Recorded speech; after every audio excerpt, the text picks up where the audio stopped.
Hello and welcome to Your Favourite Teacher. So in today's second podcast, I'm continuing with Literature Paper 1, and this time I'm going to be looking at extracts from Romeo and Juliet. Now, with Literature Paper 1, you're very lucky in one sense because you do get this extract, and you can use this extract to draw lots of information, not just from what's given in front of you, but also it can remind you of things that you then need to link for the rest of the story. Because this answer, for you to do well, is really two parts. You need to take what you've got in front of you and link it to the rest of the story. So in the case of Romeo and Juliet, you're linking that to the rest of the play. We want to be using the right terminology. So hopefully you have access to a copy of Romeo and Juliet for this revision. If not, just quickly Google Act 3 Scene 1 because that's where we're going to look for this question. So at this point in the play, Prince Aeschylus is deciding how to punish Romeo for killing Tybalt. So it's Act 3 Scene 1. And the question says, starting with this extract, explore how Shakespeare presents the nature of justice. So I'm going to underline justice in this question and write about how Shakespeare presents the nature of justice in this extract and how Shakespeare presents the nature of justice in the play as a whole. So Shakespeare's doing a lot of presenting, and that's really what you need to focus on, how Shakespeare presents a particular thing. Now in this case, we're going to be looking for justice. And how he presents it is obviously through his writing, through his characters, through his vocabulary. So let's have a look at this extract. I'm going to read through it first once, and then I'm going to look through it thinking more with a focus on the nature of justice. So, Lady Capulet. He is a kinsman to the Montague. Affection makes him false. He speaks not true. Some 20 of them fought in this black strife, and all those 20 could but kill one life. I beg for justice, which thou, Prince, must give. Romeo slew Tybalt. Romeo must not live. Prince. Romeo slew him. He slew Mercutio. Why now the price of his dear blood doth owe? Montague. Not Romeo, Prince, he was Mercutio's friend.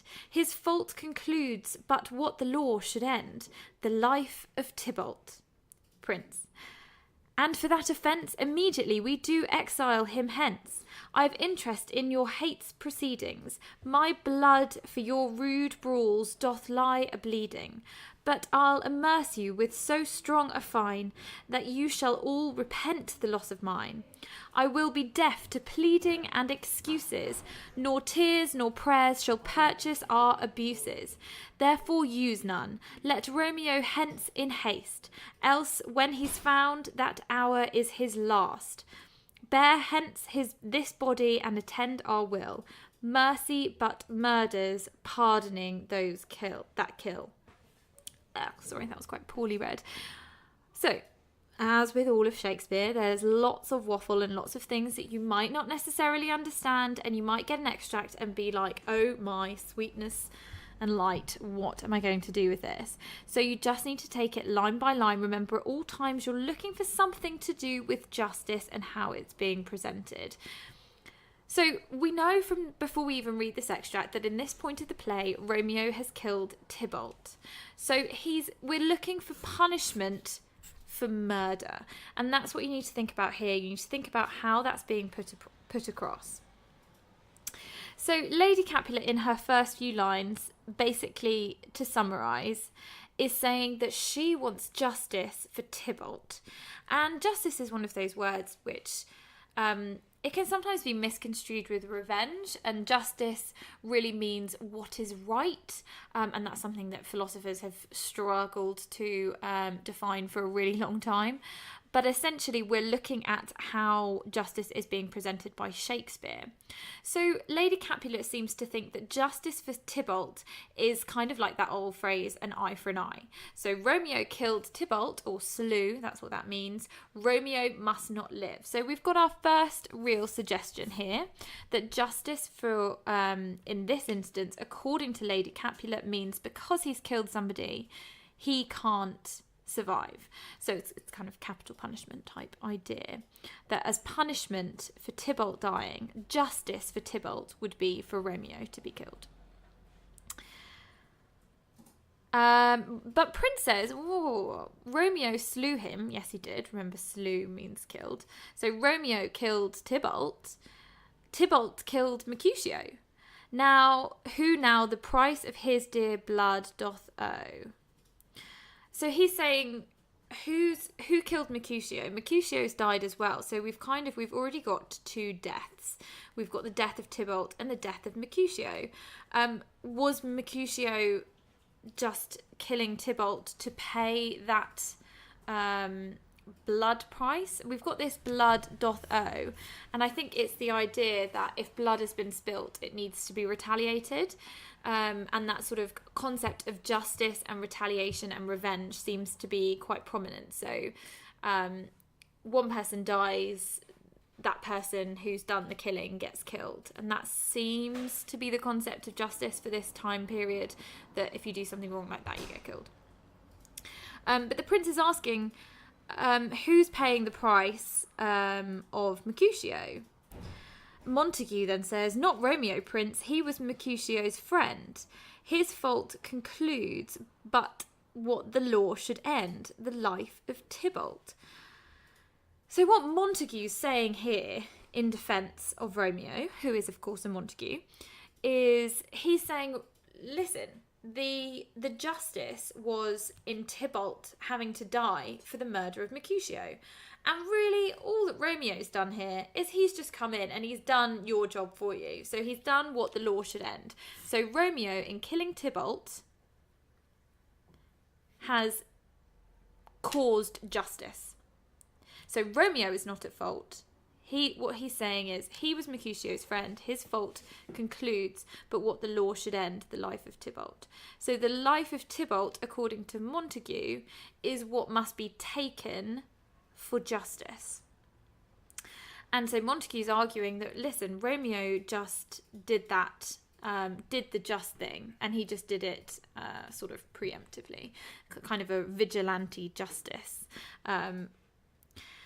So then this is all very complicated. This is probably a bit of a pain of an extract, but I'm going to go through it slowly. And essentially all you need to pick out is that so far they're arguing over the fact that if somebody dies, somebody else must die in return. And that seems to be the concept of justice that Shakespeare's presenting. And he's doing this through the arguments of Lady Capulet, Prince and Montague.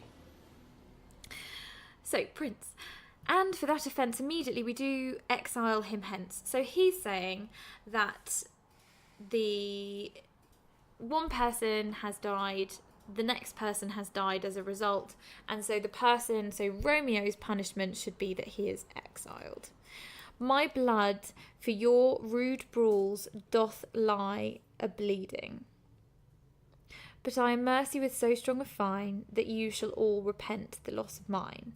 I will be deaf to pleading and excuses, nor tears nor prayers shall purchase our abuses. Therefore use none. Let Romeo hence in haste, else when he's found, that hour is his last. What we're hearing is the prince saying that this justice that Romeo has taken it upon himself to kill Tybalt, this is not acceptable, and he is being exiled.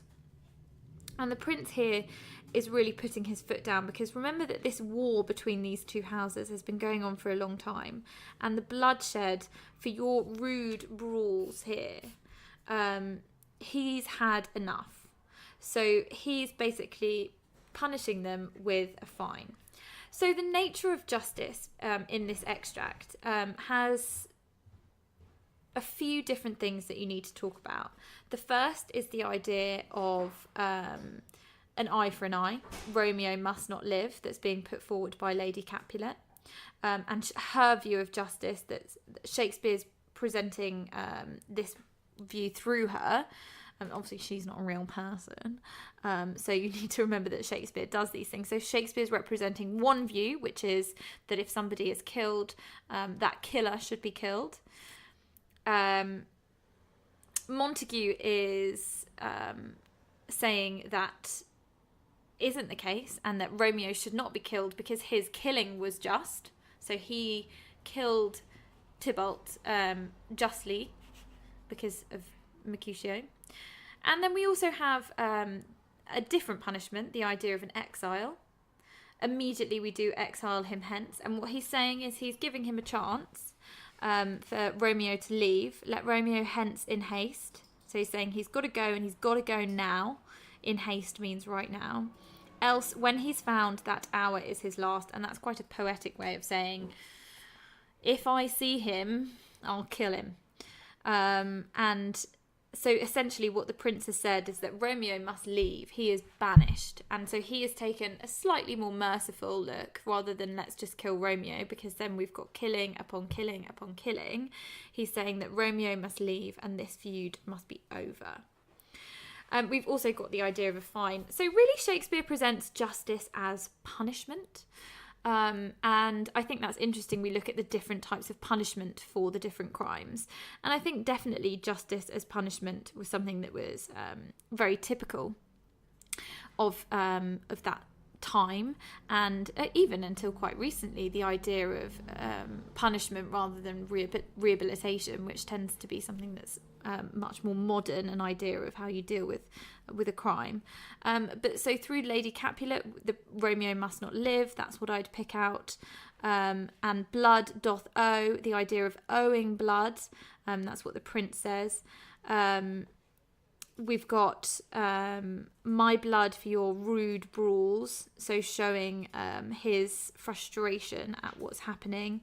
And then when he's found, that hour is his last. Mercy but murders, pardoning those that kill. So we've got lots there to talk about, the idea of the ideas surrounding death and punishment. And I think that justice obviously is much more than that, and it's important that justice seems to be tied up very violently in Romeo and Juliet, and that's something that's important for you to pick apart this this violence, and the way in which justice seems to be a result of anger and revenge, and that's something that Shakespeare's putting across through all of his characters, but in particular in this extract. So, moving on. This is the next one that I'm going to have a look at from Romeo and Juliet, and this is Act 2, Scene 1. And at this point in the play, Romeo has run from Mercutio and Benvolio, who are trying to get him to come back. And starting with this extract, explain how far you think Shakespeare presents Mercutio as a good friend. Write about how Shakespeare presents Mercutio in this extract, that's all I'm going to be talking about, and how Shakespeare presents Mercutio in the play as a whole. So you're going to need to go through, figure out what other things you can talk about with Mercutio, and I'm going to try and unpick this extract for you. So it's Act 2, Scene 1, and we're looking at Mercutio as being a good friend.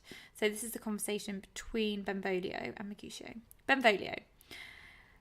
And if he hear thee, thou wilt anger him. Mercutio.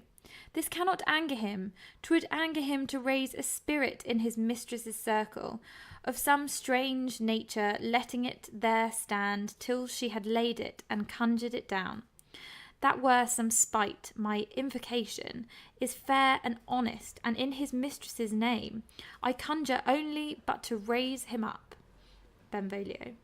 Come, he hath hid himself among these trees, to be consorted with the humorous night, blind in his love, and best befits the dark. Mercutio. If love be blind, love cannot hit the mark. Now will he sit under a medlar tree, and wish his mistress were that kind of fruit, as maids call medlars when they laugh alone. Romeo, that she were, oh, that she were, an open, etc. Thou a poppering pear. Romeo, good night. I'll to my truckle bed. This field bed is too cold for me to sleep. Come, shall we go? So, the pair of them are trying to get Romeo to come back, and we need to look at Mercutio being a good friend. This cannot anger him. 'Twould anger him to raise a spirit in his mistress's circle of some strange nature, letting it stand there till she had laid it and conjured it down. That were some spite. My evocation is fair and honest, and in his mistress's name I conjure only but to raise him up. So Mercutio is looking out for his friend Romeo here. He's understanding the tangled, love triangle that Romeo's got himself into. Well, not really a love triangle, but certainly a love mess that he's got himself into. And he says that his ideas is fair and honest. So what he's trying to do is fair and honest and in Juliet's name. So he has both Romeo and Juliet's best interests at heart, and we see that by raise him up. And this is really like a metaphor. So he's obviously not physically raising him up, but he's trying to help him. So a good friend here is somebody that wants to help him. It's somebody that understands what he's going through as well, because he talks about his mistress's circle, and so he understands that the how in love he is. And then Mercutio is also saying, if love be blind, love cannot hit the mark. So he's sort of saying that he doesn't really understand what's going on with Romeo, but that he knows how much Romeo is completely besotted with Juliet. This field bed is too cold for me to sleep. Come, shall we go? So he's kind of imitating Juliet here. He says that he understands Romeo is a very romantic person, and that he's, we've got natural imagery here, medlar tree, kind of fruit, poppering pear. And so he's kind of talking about this love. He understands how Romeo is feeling. And we know from our character of Romeo that he is besotted. He's quite immature in his love. He falls hopelessly over heels. And Mercutio seems to really understand that. He seems to understand that Romeo is going to have his head in the clouds. And so I think that Mercutio is presented as a good friend here, because not only is he trying to help Romeo by raising him up, but he also is understanding of Romeo. He understands this like lover's dream that he's got himself into. And so I think that's important. He says that his evocation is fair and honest, and he's trying to get him to come back for his love, for the sake of his love. And that's important. In him understanding how much Romeo loves Juliet, he knows that by getting him to come back, he can help them. Okay, so hopefully that has been helpful, going through 2 of the Romeo and Juliet questions for literature paper 1. Good luck.